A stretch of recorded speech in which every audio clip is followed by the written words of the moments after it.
Have you ever felt trapped by your circumstances? Like a ship tethered to the dock, watching the tides of opportunity roll in and out, unable to set sail. We're told that our thoughts shape our destiny, that the mind is a powerful tool that can build empires from dust. Yet, for so many, this truth feels like a distant myth. We see the success of others and wonder, what is the invisible wall that separates the life I have from the life I dream of? Today's story isn't about a magical formula, it's about a forgotten key, a key that can unlock that invisible wall and redefine your reality forever. In the heart of a city that hummed with life and ambition, there was a forgotten corner in a bustling square, and in that corner sat a man named Leo. Years ago, he had arrived with a heart full of dreams and a set of paintbrushes, determined to capture the soul of the city on his canvas. But the city was a harsh critic.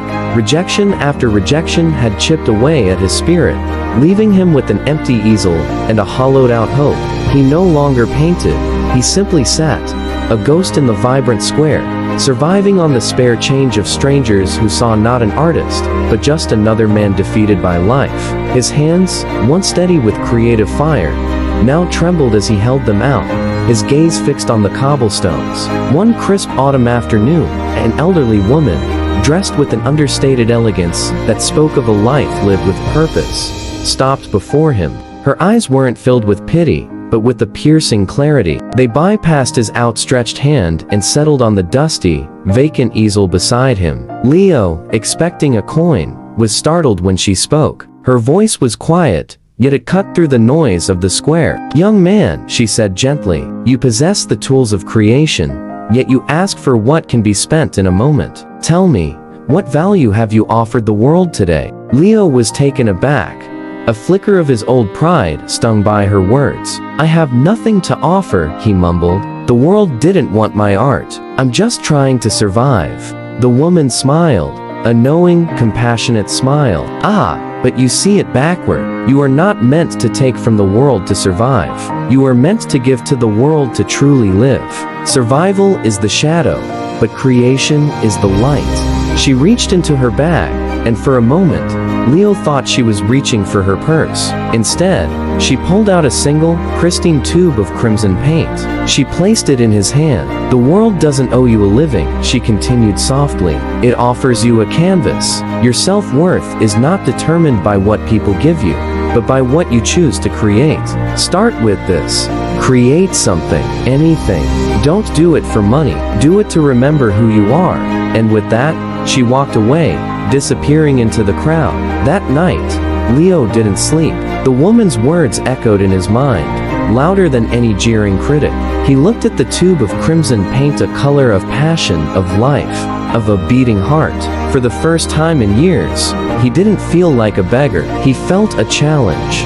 The next morning, he cleaned his dusty easel. He didn't have a canvas, so he found a discarded piece of wood. With trembling hands, he opened the tube of paint. He didn't try to paint a masterpiece for the world. He just painted for himself. He painted a single, defiant crimson leaf, a symbol of the autumn that surrounded him, a symbol of change. He didn't ask for money. He simply placed the small painting by his easel and began to sketch in an old notebook, rediscovering the feeling of a pencil in his hand. A funny thing happened. People who had walked past him for months without a glance now paused. They were drawn not by a plea for help, but by an act of creation. A young couple smiled at the crimson leaf. A businessman, rushing by, stopped, looked at the painting, and placed a few dollars at its base without a word. He wasn't giving charity. He was making an exchange. He was buying a piece of beauty. That small act lit a dormant fire in Leo's soul.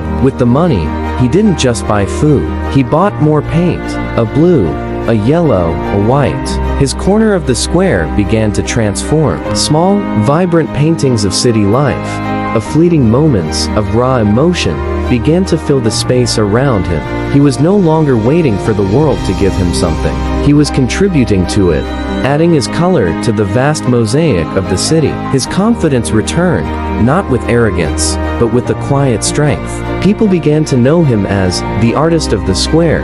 They came to see his work, to talk to him, to buy a piece of his vision. He had stopped seeing himself as a failure who needed help, and started seeing himself as a creator who had value to share. Months turned into a year. One day, a familiar, elegant figure appeared before his now flourishing outdoor gallery. It was the woman. She looked at Leo, now standing tall, his eyes bright with purpose, surrounded by his art. She smiled warmly. Leo recognized her instantly, his heart filled with gratitude. "I never got to thank you," he said, his voice thick with emotion. "You have," she replied, gesturing to the vibrant canvases around them. "You have thanked me with every brushstroke. I knew there was an artist inside you, waiting to be rediscovered."